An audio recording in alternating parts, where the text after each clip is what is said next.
Day 307, or November the 3rd. I'm glad you asked that.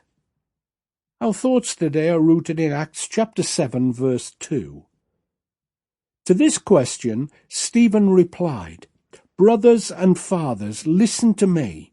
The God of glory appeared to our father Abraham while he was still in Mesopotamia, before he lived in Harran."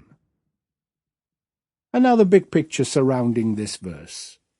Luke takes the trouble to give us a full précis of the Old Testament in one chapter, then continues the story of the early church spreading to the Samaritans, and then to a passing Ethiopian who was converted and baptized before resuming his journey back home to Africa.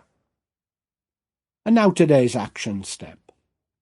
Our text for today seems a strange way for Stephen to respond to the false charges of blasphemy brought against him before the Sanhedrin shortly after the death and resurrection of Jesus. Remember, he was addressing learned religious Jews, and he was a recent convert to Christianity who was probably a Gentile, or at least he had a Greek name, as did all his fellow deacons. There is an important basic concept here for all of us to learn.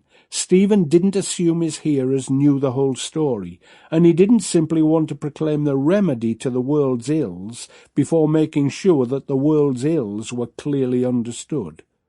So often Christians recommend Jesus as the answer before their hearers have even thought of the question. When John Wesley preached, he would wait until he saw heads being bowed in recognition of their sin, and then he would declare Jesus as the answer. Stephen's hearers thought they were right, and he was an extremist who was wrong, or even worse, mad. I have found responding to questions or obvious interest is far more productive than simply witnessing blind.